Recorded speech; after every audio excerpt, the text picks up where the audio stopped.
नमस्कार प्यारे साथियों, आप सभी का बहुत बहुत स्वागत है आपके अपने परिवार ऋषिकुल एकेडमी में। तो आइए मैथ्स की क्लास को आगे बढ़ते हुए चलते हैं अगली क्लास में। मैंने मैथ्स में time and work chapter start किया है और इसमें दो कॉन्सेप्ट होते हैं केवल, वो मैंने दोनों आपको बता दिए हैं। अब सवाल की लैंग्वेज के आधार पर सवाल कितने तरीके से आ सकता है वो सभी सवाल के प्रकारों को लेके चलेंगे और मैं सारे क्वेश्चन प्रीवियस ईयर एग्ज़ाम से उठाऊंगा और समझाने की कोशिश करूंगा। आइए बिना देरी किए स्टार्ट करते हैं। ये क्वेश्चन है, ये एसएससी सीपीओ 2018 में आया हुआ है। ठीक, इससे स्टार्ट करते हैं। आइए, क्वेश्चन क्या कह रहा है कि ए किसी कार्य के 1/5 भाग को 4 दिन में कर सकता है, बी उसी कार्य के 1/6 भाग को 5 दिन में कर सकता है।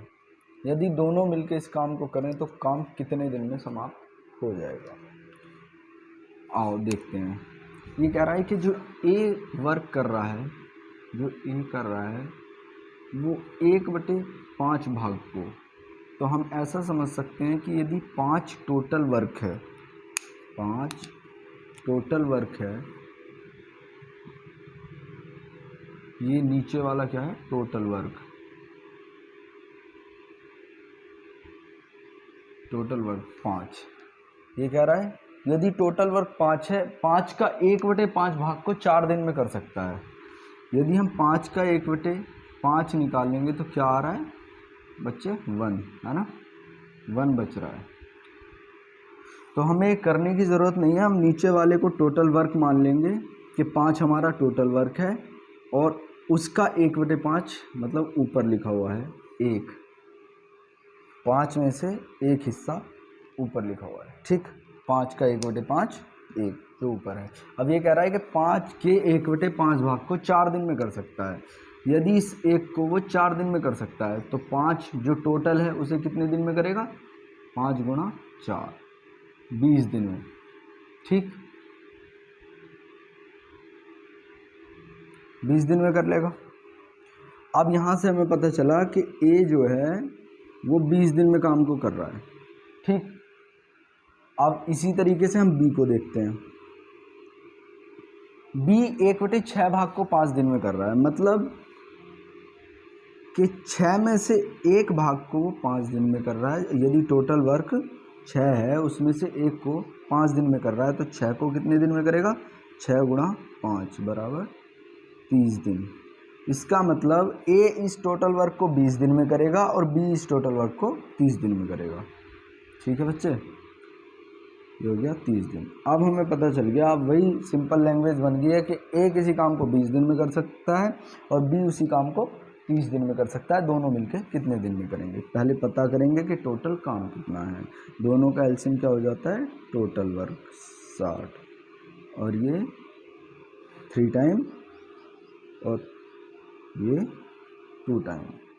ठीक, 20 3 60 और 30 दिन 60।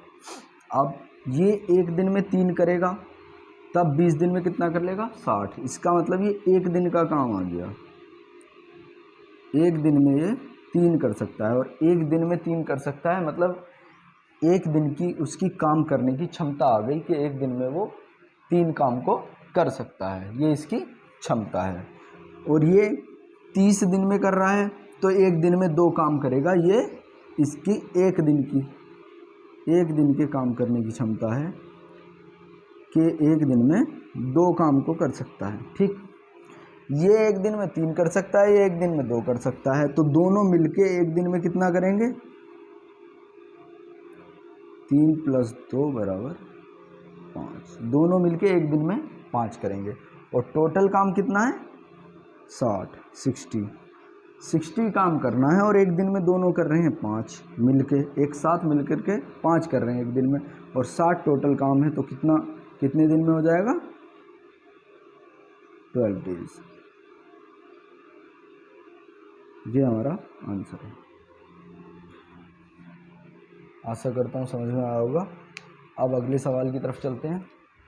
आ जाओ बच्चे, अगले क्वेश्चन की तरफ चलते हैं।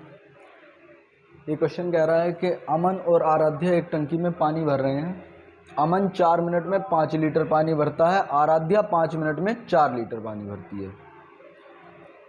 एक साथ मिलके 205 लीटर पानी भरना है और उस पानी भरने में क्या समय लगेगा ये हमें बताना है। तो क्या है, पहले अमन की एफिशिएंसी निकाल लेते हैं। अमन की एफिशिएंसी निकाल लेते हैं। ये कह रहा है कि 4 मिनट में 5 लीटर पानी भर रहा है। 4 मिनट में अमन 5 लीटर पानी भर रहा है। तो अमन की एफिशिएंसी हो गई कि वो 1 मिनट में कितना काम कर रहा है, 5/4 लीटर पानी निकाल रहा है। ठीक, अब आराध्या की बात करते हैं। आराध्या क्या कर रही है, 5 मिनट में 4 लीटर पानी निकाल रही है। 5 मिनट में 4 लीटर। तो आराध्या 1 मिनट में कितना निकाल पा रही है, 4/5 लीटर। अब अमन 1 मिनट में ये कर रहा है और आराध्या 1 मिनट में ये कर रही है। दोनों मिलके 1 मिनट में कितना पानी निकाल पाएंगे, 5/4 + 4/5। एलसीएम हो गया 20 और ये हो जाएगा 25 + 4 4 जा 16। यहाँ जाएगा 41/20। ये दोनों 1 मिनट में ये काम कर पा रहे हैं। ठीक है, दोनों 1 मिनट में 41/20 ये काम कर पा रहे हैं, 41/20। और टोटल काम कितना करना है इनको, 205 लीटर पानी निकालना है। 205 लीटर पानी निकालना है और इतना लीटर पानी ये निकाल पा रहे हैं। तो कितना टाइम लगेगा, अपॉन 41 और ये चलो अपॉन में जो 20 है ऊपर चला जाएगा। 41 5 जा 205, 5 × 20। तो ये इतने मिनट में इस पानी को निकाल देंगे, 100 मिनट में आराम से। ठीक है, चलो अगले क्वेश्चन की तरफ चलते हैं। ये क्वेश्चन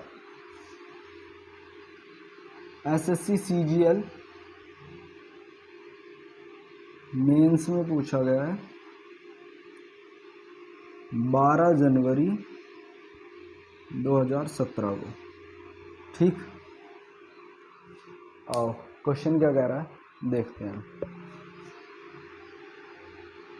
क्वेश्चन कह रहा है कि P 10 दिन में कार्य का 1/4 भाग पूरा कर सकता है। P 10 दिन में कार्य का 1/4 भाग पूरा कर सकता है। Q 40 दिन में कार्य का 40% भाग पूरा कर सकता है।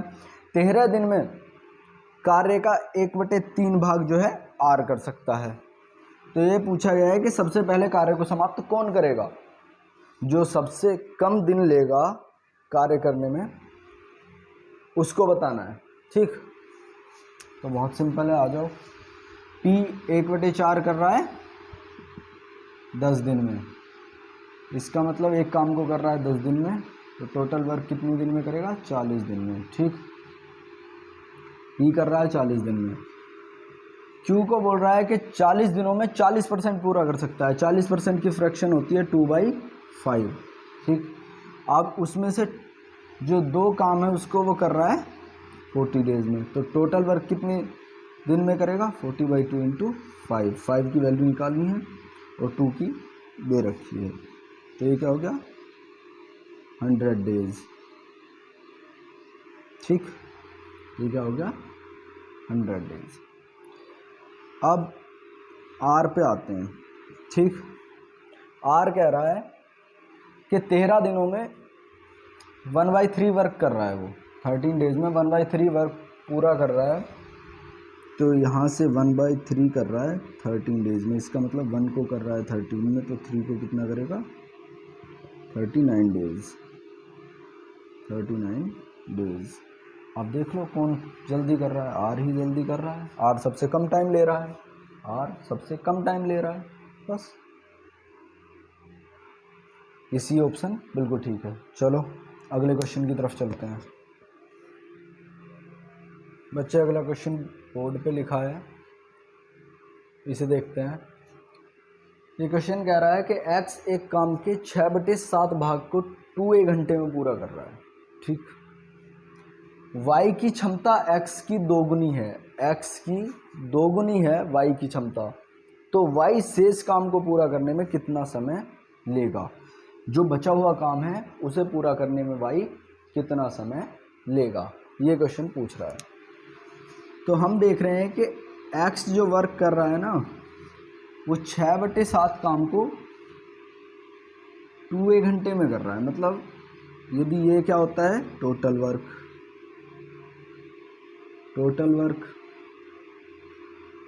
और टोटल वर्क में से 7 में से 6 हिस्से काम वो 2a घंटे में कर रहा है, तो टोटल 7 को कितने घंटे में करेगा।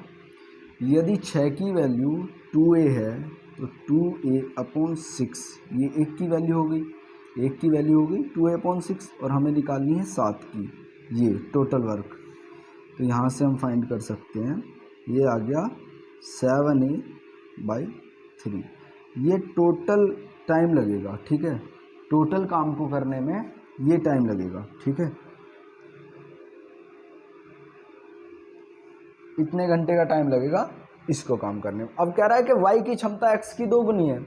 यदि x की दोगुनी है y की क्षमता, तो वो x से आधा टाइम लेगा, क्योंकि x से दुगनी क्षमता के साथ काम कर रहा है।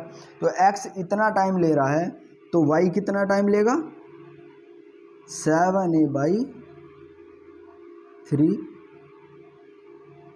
× 1/2, इसका आधा, मतलब 7a/6, इतने घंटे लेगा y। अब ये कह रहा है कि शेष काम को पूरा करने में कितना समय लेगा, जो बचा हुआ काम था। अब x ने बच्चे 6 काम कर दिया है, 7 में से 6 काम कर दिया है, 6/7 काम कर दिया है, तो बचा कितना है, 1 काम बचा है 7 में से, ठीक। तो 1/7 काम बचा है।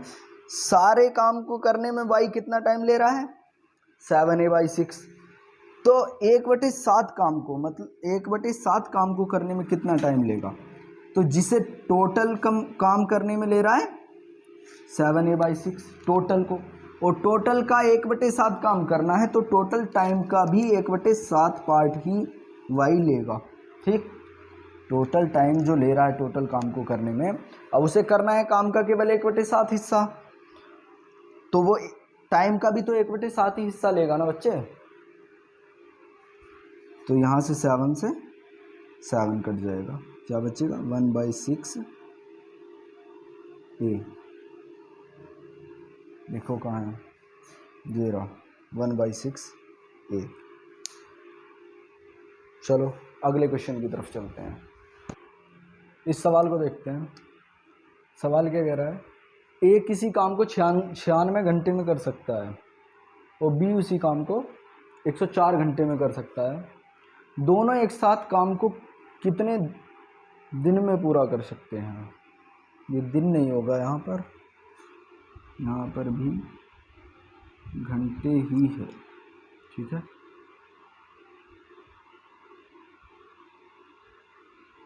कितने घंटे में पूरा कर सकते हैं, ठीक। ए किसी काम को 96 घंटे में कर रहा है और बी उसे 104 घंटे में कर रहा है, दोनों को मिलके कराना है। ऑप्शन हमारे सामने है, चलो सिंपल है, करते हैं। ए 96 में कर रहा है और बी 104 ले रहा है। देखें कि काम कितना है, इन दोनों का एलसीएम लेंगे। अब मैंने बताया था एलसीएम लेने के लिए प्राइम फैक्टराइजेशन करते हैं हम, ठीक। वो बहुत आसानी से, मतलब अगर हम पूरा प्राइम फैक्टराइजेशन ना भी कर पाएँ तो कोई ना कोई प्राइम फैक्टर ढूंढने की कोशिश करें। जैसे 13 8 जा 104, ठीक। और यहाँ पे कर सकते हैं 12 × 8, 12 8 96, 13 8 104। अब ये 8 क्या आ रहा है, कॉमन आ रहा है, 8 × 12 × 13, ये क्या हो गया, एलसीएम। तो ये वर्क हो गया हमारा टोटल। अब इस क्या आप माने, वर्क। अब यही कह रहा है कि इस वर्क को कराना है इन दोनों से ए से और बी से काम कराना है। तो 96 से डिवाइड करेंगे तो क्या आएगा 13, ठीक। यहाँ से 12 अट्ठे 96 बचा 13 यहाँ से। अब 104 से डिवाइड करेंगे 13 अट्ठे 104, क्या बचेगा 12। अब इसकी एफिशिएंसी ए की है 13, ए की एफिशिएंसी है 13 और बी की एफिशिएंसी है 12, ठीक। ए 1 घंटे में 13 यूनिट काम कर रहा है, बी 1 घंटे में 12 यूनिट काम कर रहा है। अब दोनों मिलके ए प्लस बी मिलके 1 घंटे में कितना काम कर रहे हैं 13 + 12 = 25, ठीक। ये 25 यूनिट 1 घंटे में काम कर रहे हैं। काम टोटल कितना है ये 8 × 12 × 13। अब इसे डिवाइड कर देंगे हम 25 से, तो हमारा आंसर आ जाएगा कि हाँ दोनों मिलके कितने दिन में करेंगे। अब यहाँ से खेल शुरू होता है। यहाँ से हम इस कैलकुलेशन को किस तरीके से ईजी बना सकते हैं, तो यहाँ से हम लगा सकते हैं डिजिट सम, क्योंकि हम ऑप्शन देख रहे हैं यहाँ भी 49.94 मतलब 49.94, ये 49.96, 49.92, 49.88, ठीक। इस तरीके के ऑप्शन हैं। तो ये ऑप्शन बहुत पास दिखाई दे रहे हैं, लेकिन नहीं, डिजिट सम के हिसाब से बहुत दूर हैं, क्योंकि इनका किसी का भी डिजिट सम सेम नहीं है। ये यहाँ तक तो ये सारे के सारे सेम ही है ना, तो इनका जो भी डिजिट सम होगा यहाँ तक ही इनका सेम होगा। और इसको 7 मान लेंगे। यदि यहाँ पे हम 1 ऐड कर दें तो ये भी इतना सेम ही हो जाएगा, ठीक। ये भी सेम हो जाएगा, ये भी 449। डिजिट सम की बात कर रहे हैं हम, बस डिजिट सम, ठीक। तो अब ये सबके डिजिट सम बराबर हो गए। यहाँ पे क्या बच रहा है 4, यहाँ पे क्या बच रहा है 2, यहाँ पे क्या बच रहा है 6 और यहाँ पे क्या बच रहा है 7। बाकी सबका डिजिट सम तो सेम है, तो सारे के सारे ऑप्शन अब यदि यहाँ पे हम ये लिखें कि ये 4 है, ये 2 है, ये 6 है, ये 7 है, तो बहुत दूर हो गए, जबकि ऑप्शन कितने पास में दिख रहे थे। तो इसका मतलब हम डिजिट सम से आंसर पे पहुँच सकते हैं आसानी से, ऑप्शन देखते ही पता चल रहा था। अब डिजिट सम कैसे लगाते हैं देखते हैं। 2 और 5 को ऐड करेंगे, क्या आ रहा है 7, और नीचे हमें हमेशा जो फ्रैक्शन दे रखी है हमें, उसमें नीचे की वैल्यू को 1 बनाना पड़ता है डिजिट सम के लिए, ठीक। तो हम क्या करेंगे, इनका डिजिट सम आ रहा है 7 और इनका डिजिट सम आ रहा है 3 और इनका डिजिट सम आ रहा है 4, ठीक। अब हमें क्या सॉल्व करना है, ये सॉल्व करना है 8 × 3 × 4/7। अब इस 7 को 1 बनाना है, तो 7 चौक 28, 2 और 8 का डिजिट सम क्या हो जाएगा 10 और 10 का डिजिट सम 1 होता है, ठीक। तो यहाँ 4 से मल्टीप्लाई कर देंगे नीचे और 4 से मल्टीप्लाई कर देंगे ऊपर, ठीक। समझ रहे हैं बच्चे, 4 से मल्टीप्लाई कर देंगे नीचे, 4 से ऊपर, बस। ये तो 1 बन गया। अब इनको कर लेते हैं, 4 चौक 16 × 48, ठीक, × 8 और इनका डिजिट सम क्या आएगा 3, 8 और 4 12 का 3, 3 अट्ठे 24, डिजिट सम 4 और 2 का 6। इसका मतलब हमारे ऑप्शन का डिजिट सम 6 होना चाहिए। अब देखते हैं, ये डिजिट सम नहीं है, कभी ये सोचो कि ये 6 बचा था ये डिजिट सम है, नहीं। हम इनको ऐड करके देखेंगे। मैंने दिखाया था कंपैरिजन में कि इनके डिजिट सम में इतने का अंतर है, ये 4 है तो ये 6 है, ये 2 है, ये 7 है, ठीक। अब डिजिट सम करके देखते हैं हम इसका। 9 को हम काट देते हैं डिजिट सम में, काउंट नहीं करते, 4 और 4 8, इसका डिजिट सम क्या आ रहा है 8। ये 9 और 9 कैंसिल हो जाएंगे और यहाँ पे डिजिट सम आ रहा है 1, ठीक। 6 और 4 10 में 1 आ रहा है। यहाँ पे डिजिट सम करेंगे, 9 और 9 कैंसिल हो जाएंगे, 4 और 2 6, यहाँ पे डिजिट सम आ रहा है 6। और हमारे ऑप्शन का डिजिट सम भी जो हमने करा है, ये भी डिजिट सम भी क्या आया 6 आया है, जो आंसर का डिजिट सम 6 होना चाहिए। देखते हैं इसे और चेक कर लेते हैं। 9 को तो ऐसे ही काट देंगे, 8 और 8 तो यहाँ से 2 निकाल देंगे, डिजिट सम बचा 2, ठीक। डिजिट सम बचा 2। तो हमने देख लिया कि ये हमारा आंसर है डिजिट सम से। ठीक।